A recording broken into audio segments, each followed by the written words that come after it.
Olá, amigos ouvintes da Divulgar, tudo bem? Hoje nós vamos conversar sobre a reflexão de número 204, Nossos Irmãos Materialistas. O autor Emmanuel. Está na revista Reformador, março de 1974, página 15. Vamos ver o que Emmanuel tem para nos falar sobre os nossos irmãos materialistas. Nós somos materialistas, né?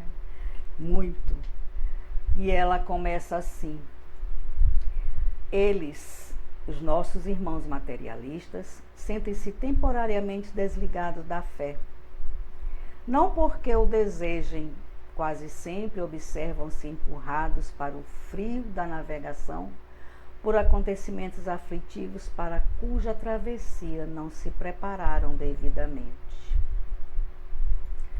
Foram condicionados desde a juventude por equívocos referentes à ilusória superioridade pessoal, e enquanto se lhes garante o ápice das energias físicas, não toleram as realidades do espírito.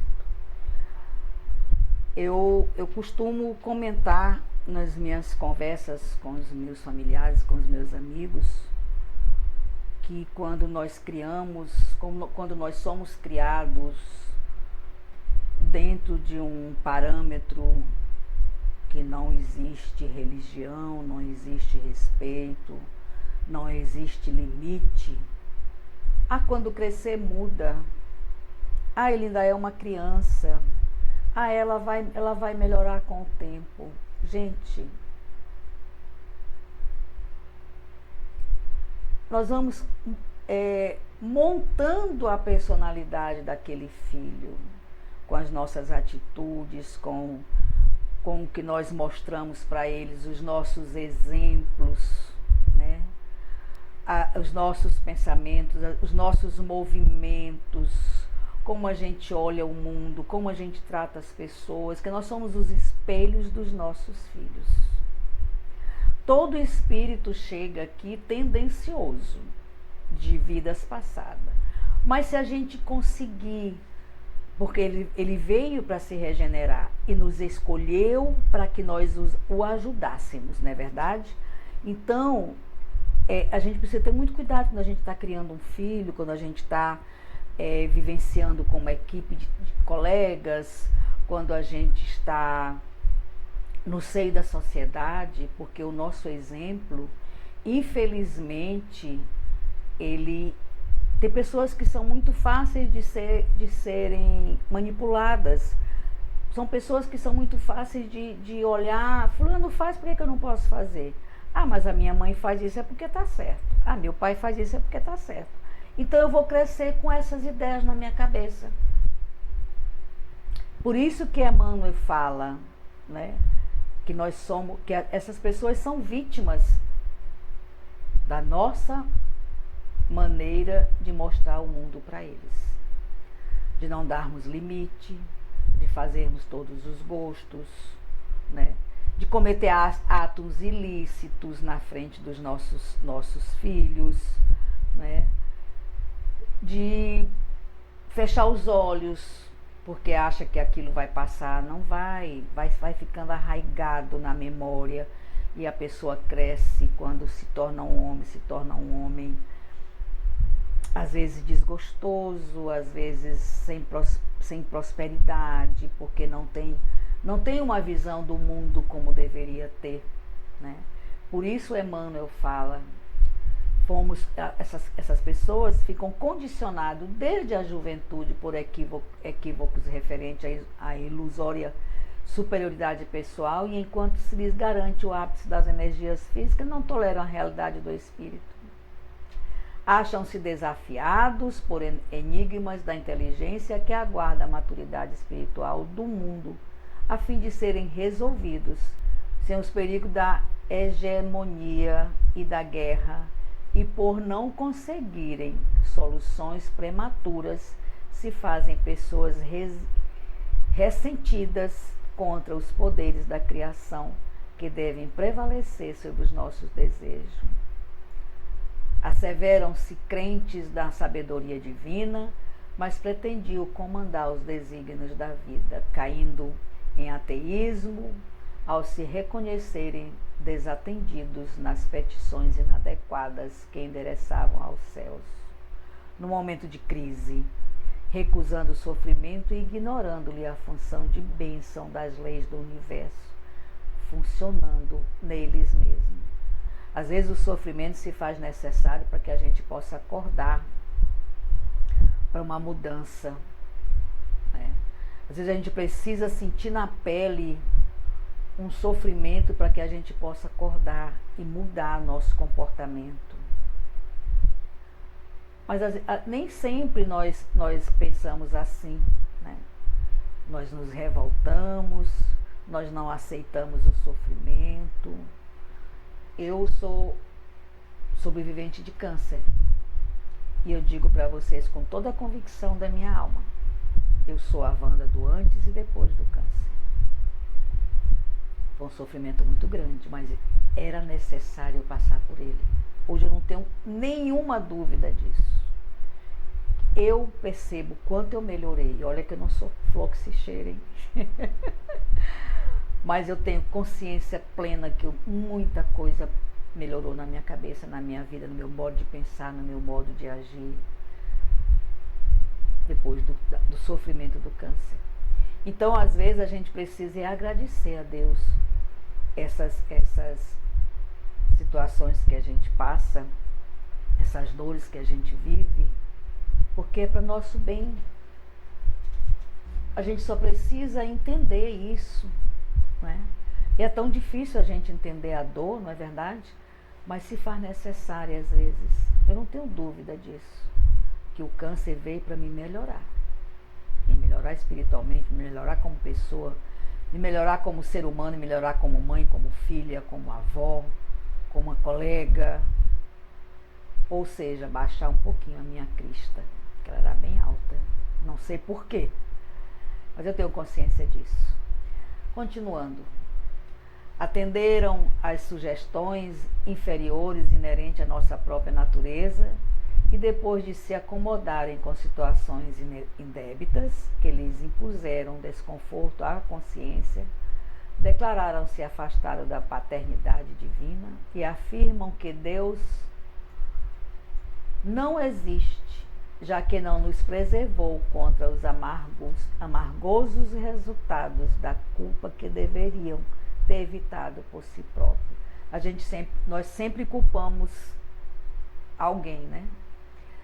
Quando não culpamos diretamente Deus. Aí eu não sou filha de Deus, devo ser filha adotiva. Para mim estar passando por isso, sou filha adotiva. Ou então eu não fui fluxicheirasse em vidas passadas. Quando a gente já diz isso, a gente já melhorou um pouquinho. Mas quando a gente diz assim, eu sou filha adotiva de Deus, por isso que está acontecendo comigo, a gente não está usufruindo da benefício do sofrimento. E como fala no parágrafo aqui, os amargosos resultados da culpa que deveria ter sido evitado por nós mesmos. Confessavam-se criaturas de fé, no entanto admitiam a transferência das responsabilidades que lhes dizem respeito para os orientadores humanos a que se afeiçoavam. A culpa. Sempre alguém é culpado pelos meus erros. Sempre eu cometi um equívoco por conta de algo que alguém fez, de atitude que alguém tomou. O dedo apontando para o outro. E de preferência as pessoas mais próximas da gente. Que aí a gente machuca, a gente pisa e espizinha. E diz, a culpa é tua. Deus está passando por isso. Não sabendo ele que ele pediu para passar por aquela situação, não sabendo ele que a culpa é inteiramente dele. Pelas suas escolhas, o livre-arbítrio está aí para isso. Né? Qual se pudéssemos responder uns pelos outros diante dos princípios que nos regem a existência, e porque os orientadores humanos padecem as limitações características de nós todos. Todos nós temos limitações. Os espíritos em evolução no planeta resvalaram no vazio deles próprios, quando esses mesmos instrutores lhes faltaram a vida. Então a gente está sempre pendurada em alguém, né? A gente está sempre achando que o nosso anjo da guarda, que nossos espíritos protetores estão desocupados cuidando da gente 24 horas. A gente esquece, nós esquecemos que nós temos livre-arbítrio, nós esquecemos que às vezes o nosso anjo da guarda é anjo da guarda da nossa família inteira. E que eles trabalham o tempo inteiro, 24 horas. E nós estamos ali achando que ele está toda hora nos livrando de topar naquela pedra. Tem hora que não tem jeito. Tem hora que a gente precisa colher o que nós plantamos, né? Se não nessa vida, em outra. Porque nós não viemos ao lado de pessoas, junto de pessoas, reencontrando pessoas, espíritos, né? Na verdade, são espíritos, por acaso, do nada. Tudo tem um motivo, tudo tem um porquê. Nada é por acaso. Essa palavra não podia nem existir no vocabulário, por acaso. Porque tudo faz sentido. Tudo tem um motivo. Nós não viemos aqui para um parque de diversão. Verdade? Continuando, são almas sensíveis e afetuosas que as aflições pela perda dos entes queridos, seja na desencarnação ou em graves provas do estágio terrestre, fizeram desvairar através de indefiníveis angústias, marginalizando-se transitoriamente em rebeldia e sofrimento. Nossos irmãos materialistas, não os censures, nem lastimes, quando os encontres nos espinheiros da negação. Nós sabemos que esse apego pelo material é um dos maiores entraves do nosso crescimento espiritual. Mas Emmanuel pede que nós não censure nem lastime quando nós nos encontrarmos com eles, com nós mesmos, né? Com nós mesmos. Quando nós nos encontrarmos com a nossa consciência, quando nós nos encontrarmos com o nosso eu. A descrença em Deus é desajuste na alma, tanto quanto a moléstia é desequilíbrio do corpo. E não te lembrarias de acusar um doente porque seja portador de uma enfermidade. Uma vez eu tive um problema de saúde muito sério, e uma pessoa bem próxima de mim disse assim: tu não queria adoecer? Pois tá aí, agora tu tá doente de verdade. Eu olhei para ela e sorri. Existem coisas que nós ouvimos e que passam séculos e séculos e a gente não esquece, porque é uma lição de vida. Não é mágoa, não é vingança, é uma lição de vida. Quando alguém vira para mim e diz: tu não querias adoecer? Agora tu está doente de verdade. Uma luz acende na minha cabeça. Meu espírito acorda. Epa, peraí. Essa doença, ela veio com algum motivo, por algum motivo. Deixa eu aproveitar nas entrelinhas o que tem de salutar nesse momento que eu estou passando. Porque por mais sofrimento que seja, se você conseguir ler as entrelinhas, você encontra aquela flor lá no meio do espinheiro. Você encontra. Tenha certeza disso, porque eu já encontrei. Continuando e encerrando nossa reflexão de hoje, para passarmos os comentários. Ao invés disso, obedecerias o impositivo da solidariedade, oferecendo-lhe compreensão e socorro. Assim também nós, quando estamos nas trevas, não esperamos que se nos dirija essa ou aquela frase condenatória. Suplicamos simplesmente para que algum braço amigo nos acenda uma luz. Gente, não tem coisa que dói mais profundo na nossa alma quando nós estamos no fundo do poço e que alguém chega e chuta cachorro morto. Alguém já vivenciou isso? Eu já vivenciei. Essa expressão, fulano chutou cachorro morto. Tu tá lá no fundo do poço e a pessoa chega e dá o último pontapé, que é pra te enfiar a cara no poço. Dói. Então não façamos aos outros que nós não queremos que seja feito conosco. Porque dói. Profundamente. Agora vamos aos nossos comentários, que estão maravilhosos, né?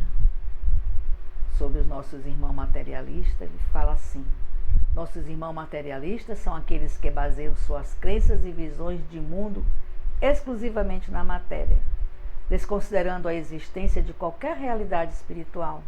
Para eles, tudo o que existe pode ser explicado apenas por meio das leis naturais e científicas. Essa postura pode ser compreendida e respeitada, já que cada indivíduo possui suas próprias convicções e caminhos na busca por sentido e compreensão da vida.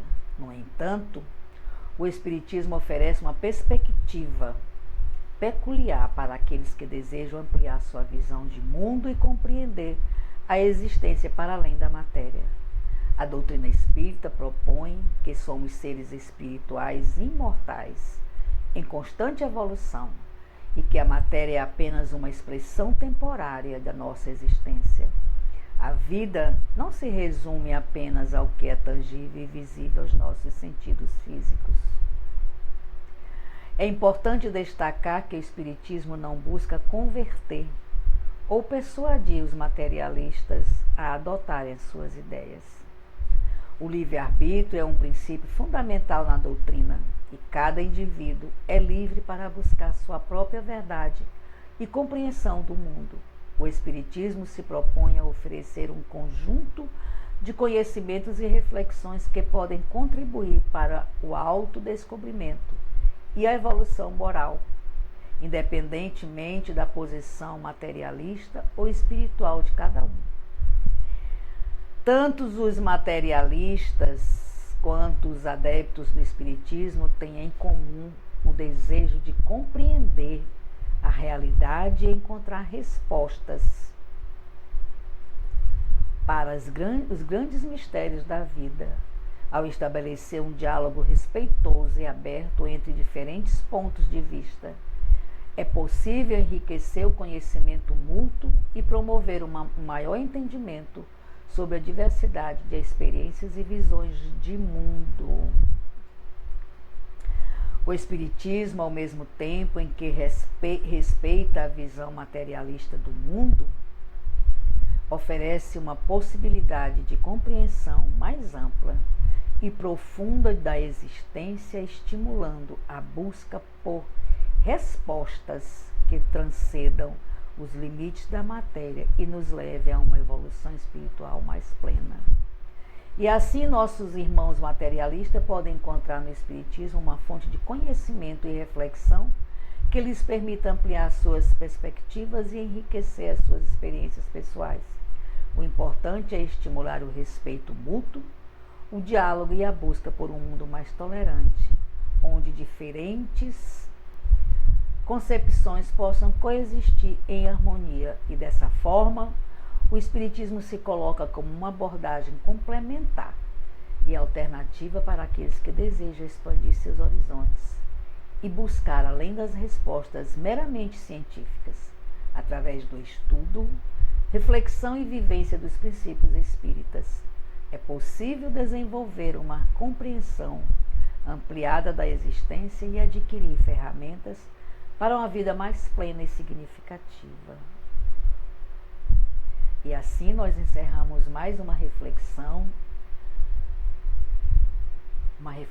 de Emmanuel, que nos dá uma lição de conhecimento, de decisões, né, de respeito ao nosso irmão, de não punir os comportamentos, mas sim de orientar a caminhada correta.